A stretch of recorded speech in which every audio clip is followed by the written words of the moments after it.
Dead Man's Bluff. Luck has a sound. If you listen closely, you can hear it in the New Orleans box shuffle.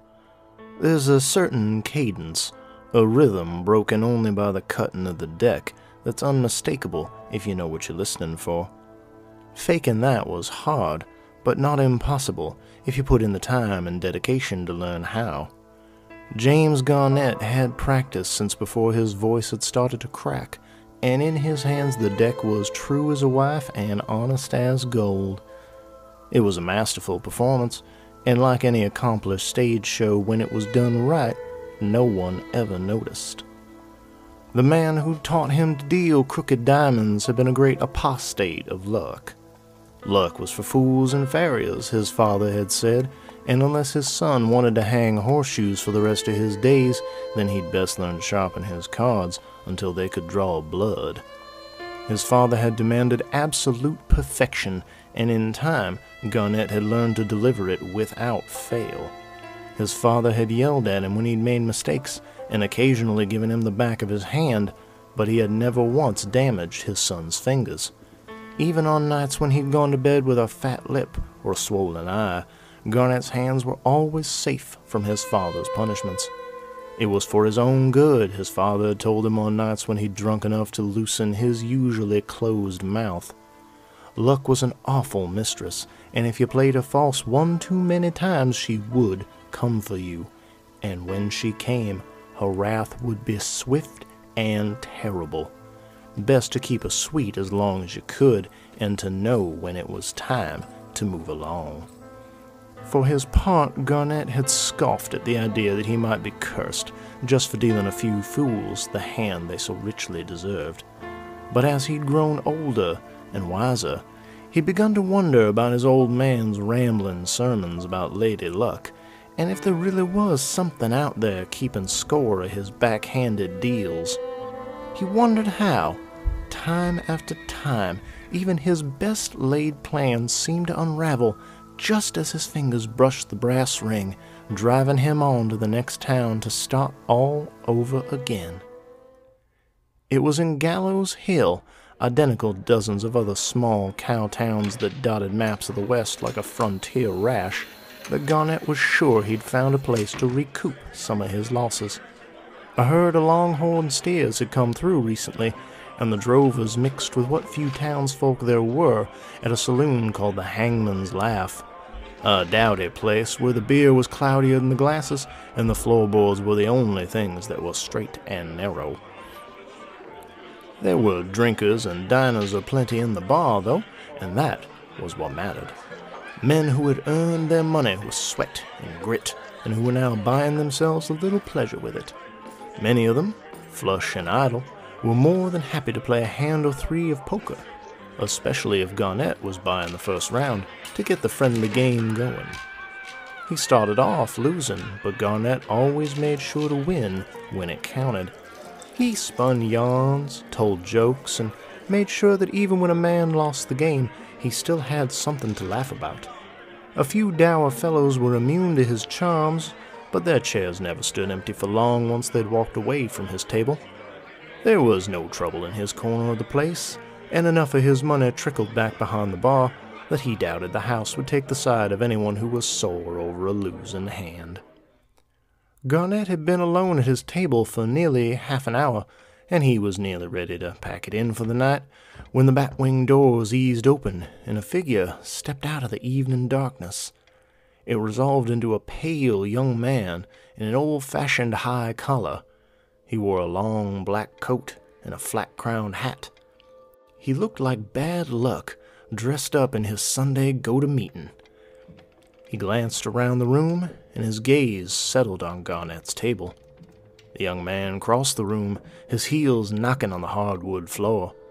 Garnett had a smile waiting for him, but it curdled on his lips. The boy's eyes were steady and unblinking as they regarded the gambler.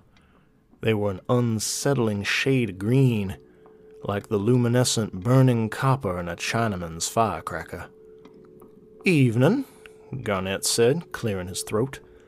"Can I help you, friend?"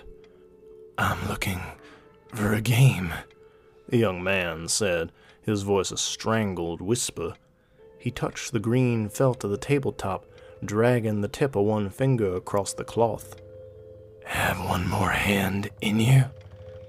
Garnett suppressed a shudder and summoned his winning grin again. "I may, if you'll have a drink with me and tell me your name." The young man smiled, thin lips pulling back from straight, white teeth. He offered his hand. "Fox." "James Garnett," Garnett said, shaking the proffered hand. Garnett caught the bartender's eye and nodded. The bald man poured 2 glasses of the coffin varnish the saloon passed off as real whiskey and brought it to them on a platter. Garnett took the glasses and handed one to his new companion. Fox peeled off his coat and hung it on a wall hook along with his hat. He took the glass and the 2 of them clinked before they drank. Once they'd drunk their drinks and the barkeep had refilled their glasses, the real performance began. Garnett dealt Fox several good hands, letting the green-eyed gambler get comfortable. Then once he'd set the scene, Garnett slowly started to stack the court against his young opponent. A few jacks here, a few kings there, and the chips that Fox had won began to trickle back across the river to Garnett's own stacks. Fox just smiled and ordered another drink for himself, and for Garnett. "Brought that shuffle a long way, didn't you, Jim?" the pale young man asked in his cheap tobacco voice. The question blew down Garnett's spine, and just like that, the cards began to fall over one another like dead soldiers in his hands. Garnett laughed, trying to repair the damage to his shuffle, but he'd lost the feel of the cards, so he clacked his teeth and dealt blind. "No one calls me that except my mother," Garnett said, glancing at his cards. "Is that so?" Fox replied, tossing a few more chips into the pot.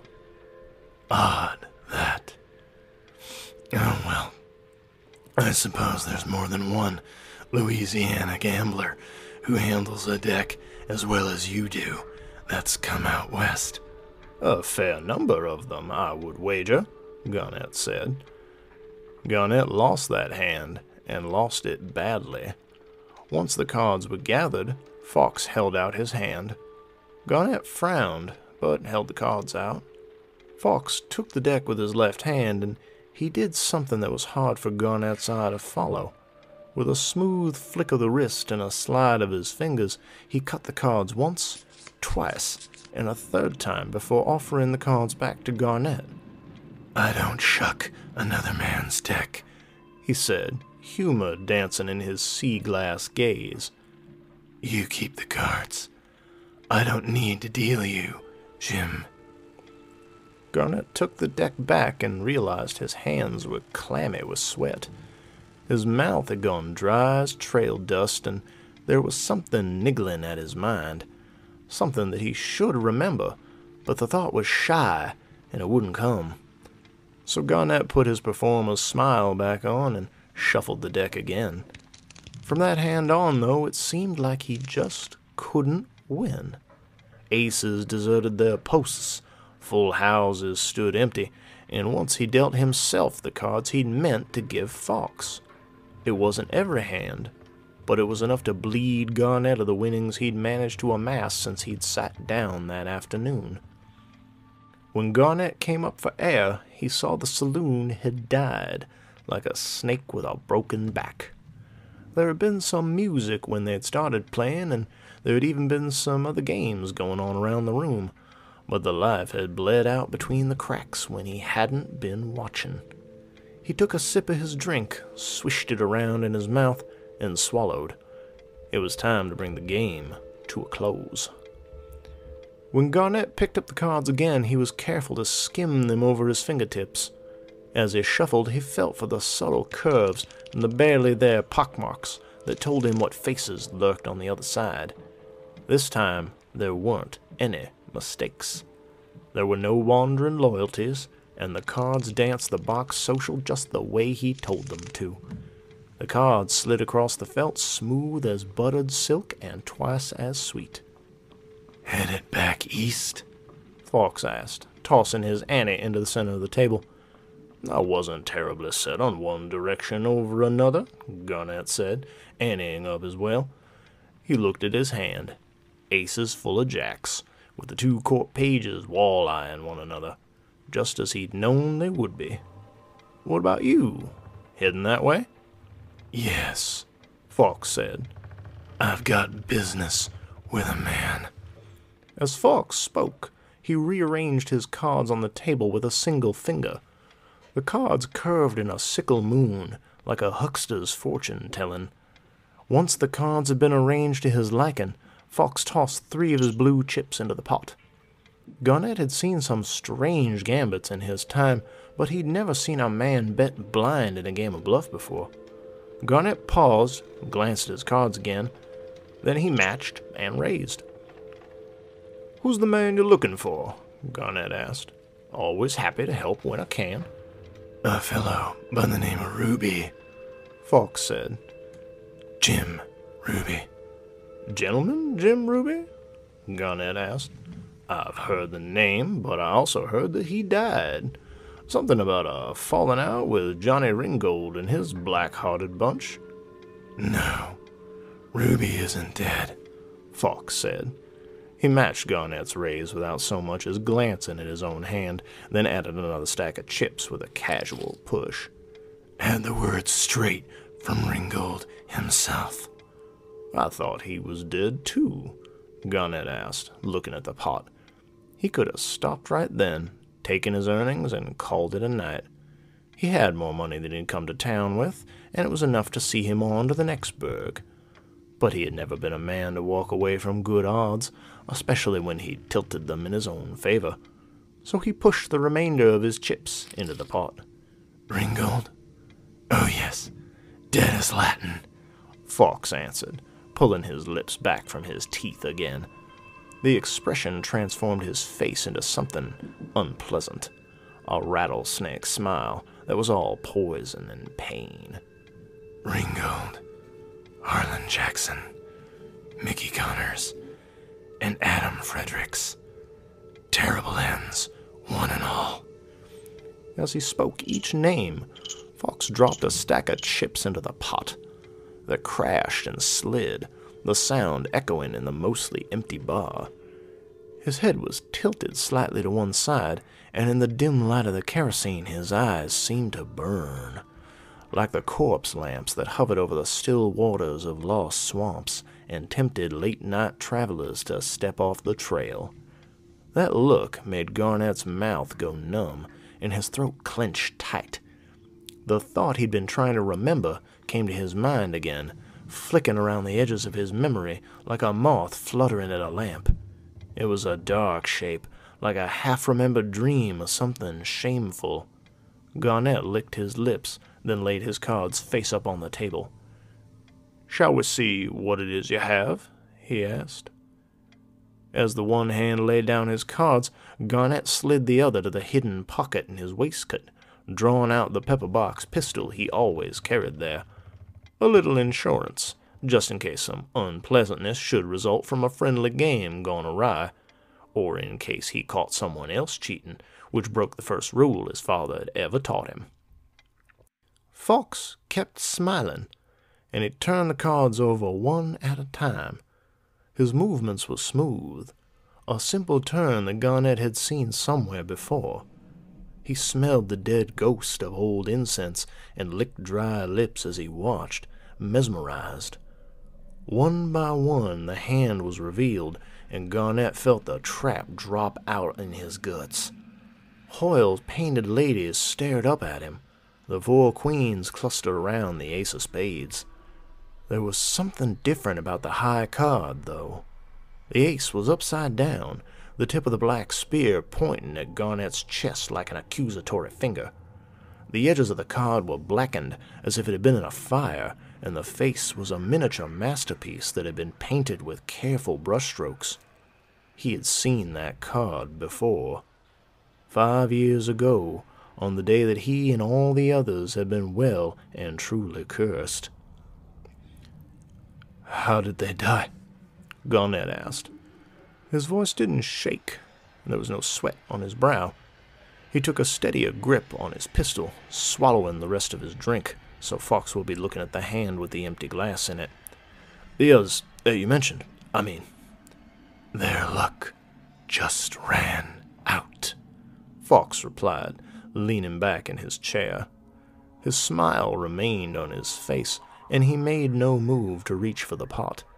He took a long swallow from his own glass, his eyes never leaving Garnett's face. "Fredericks was thrown by a spooked horse, and the fall broke his neck. Connors was prospecting when a rock fell on him and crushed his ribs. The body was found a week later, and by then he was in a miserable state. Jackson fell asleep with his cigar still lit while hiding out in a farmer's hay stable. And I think you know how Ringgold went, don't you, Jim?" "Shot, wasn't he?" Garnett asked, cocking the pistol as he spoke, raising his voice to cover up the sound of the hammer. "In the back, I was told. 5 times. Terrible thing to do to a man." "It is," Fox agreed. The two men said nothing for a time. Garnett shifted in his seat, and Fox sipped at his glass as casually as if he were at home in his own parlor, as if he couldn't feel the budding storm brewing in the tap room. He held Garnett's eyes, and after a time, Garnett began to nod. He kept nodding, as if he wasn't truly aware he was still doing it.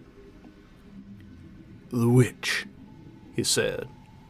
His voice was raw, like someone had ripped it out of him and put it back in wrong. Fox nodded once. "Are you a ghost?" Fox said nothing. He slid a hand up his throat and unbuttoned his collar. The fabric folded down, and Garnett leaned forward to look, despite himself. Fox tilted his head back, stretching the skin of his throat. There was a rough scar there, the brand of a rope that had been cinched tight and left to swing. Garnett couldn't look away from it, fascinated by the tiny, puckered whorls in the skin.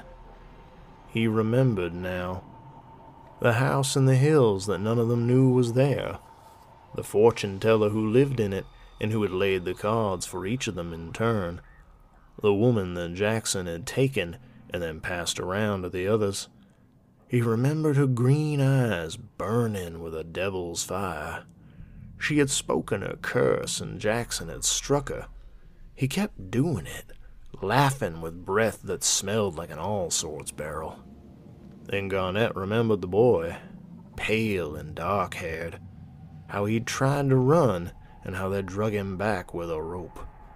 How they'd left him standing on his tiptoes on a 3-legged stool, wearing nothing but a noose as the house burned down around him. There had been no other witnesses to what they'd done. "No," Fox said with a smile as he saw the whole scene flash across Garnett's face. "I'm just lucky." "Nobody's that lucky," Garnett snarled.